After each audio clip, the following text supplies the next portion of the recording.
speaker for today is working for Intel as network software engineer. He has won the Toastmaster Literary Contest in 2017 at area level. On self-compassion, he feels that we have to help ourselves first, then only we can help others. He will be enthralling us with a speech titled Chinese Checkers. Chinese Checkers. Let's hear it for Toastmaster Shravan.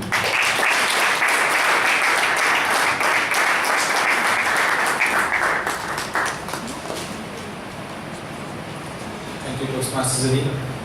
Members and guests, good evening. Good evening. Have you heard of Chinese checkers? Yes. Have you played it? Yes. Those who played it, did you like it? Yes. Not so much. So when you first hear of Chinese checkers, the name itself is a little bit intimidating, or it feels imposing. What could it be? What sort of checkers, or what's Chinese about it? But at the end, it's just some marbles that you have to, something very similar to brain beta that we had. You have a few more marbles and you just go one after the other, maybe skip a one and try to complete the house or whatever you call it. This brings me to my topic. It's actually about my visits to China itself. As part of my work, I had the opportunity to visit China thrice in the last 9 months, and I'll be sharing some of those experiences with you. It was quite an experience. There are a lot of things to talk about, but I'll talk about three things. One is the land, which is the places where I went. Then the food and the culture, and also, most importantly, the people. But before I could get to, before all that, I had to first of all get to China, and I flew either via Singapore or Hong Kong. The flights were fantastic, fun-filled, but also frugal. Fantastic because the carriers were all modern. Most air carriers are modern these days. Fun-filled because it was I was flying after a long time, and frugal because of economy class. So you have to really see the landscape over which you travel, over the seas, above the mountains, and you have to really get an idea of what sea trade is. You have to see what it feels like above Singapore, above Hong Kong.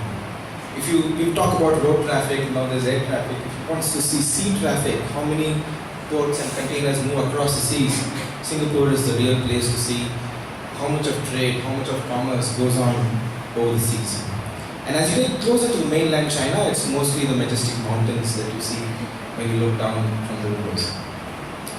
Then I landed in China, and as soon as you land, what do? You switch on your phone and try to get connected. Google, WhatsApp, Facebook, nothing worked. Absolutely nothing. That's when you can hold your head up high. Completely liberated. There's nothing to hold you back. But you need an app for translation at least, so you can communicate. Because if you're not used to speaking and reading Chinese, then an app can help you. But make sure that the app works offline, so you don't need the data connection at that time.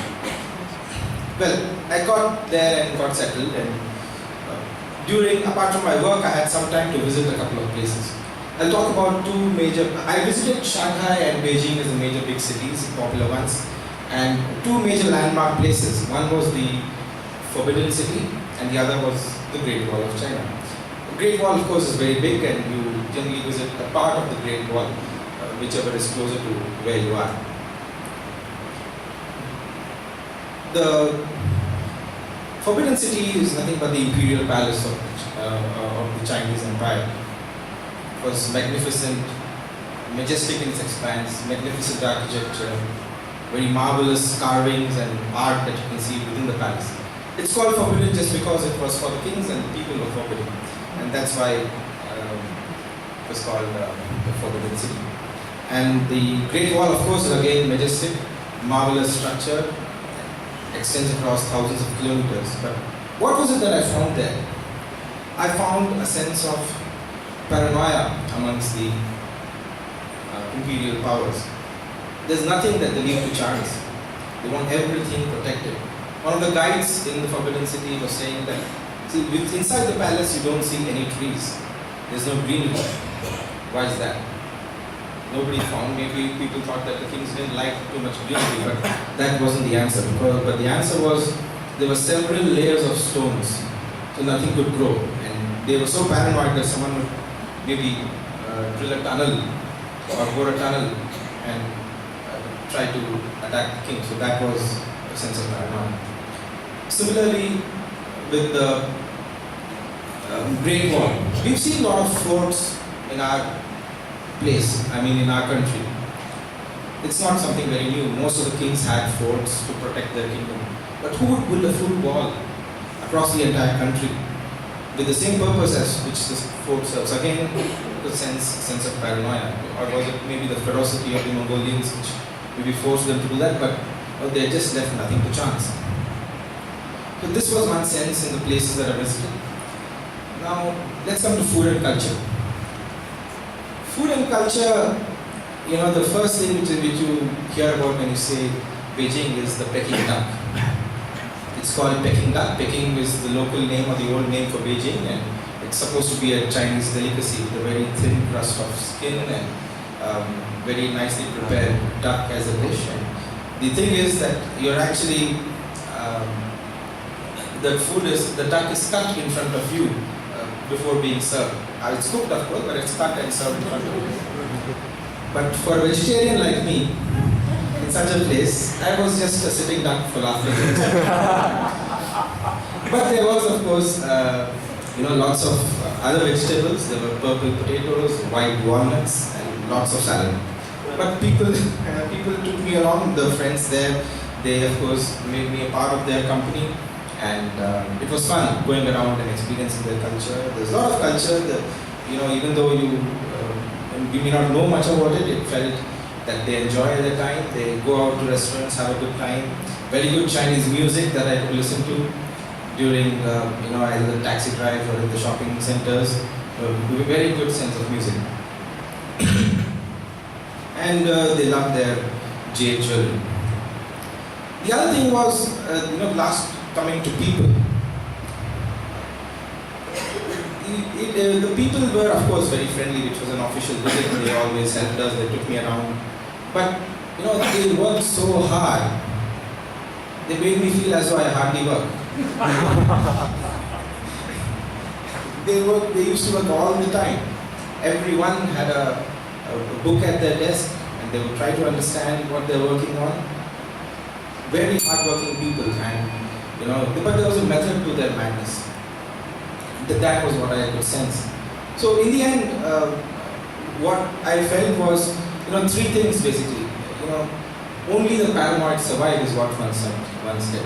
Just don't leave anything to chance. Cover all that you can, that you can, so that you avoid any kind of pitfalls. The second is that the sense of inclusion that my friends gave when I would go there, as a vegetarian or even as a foreigner, I would always be inclusive. That was a very good thing. And the last one was the people is to have a method to the madness that's there. If you have a proper method to what you do, you can create madness in the outcome. If you're mad in your method, the outcome is probably not going to be that great. So a method to madness is what I would suggest being a really good way to approach your life. Thank you.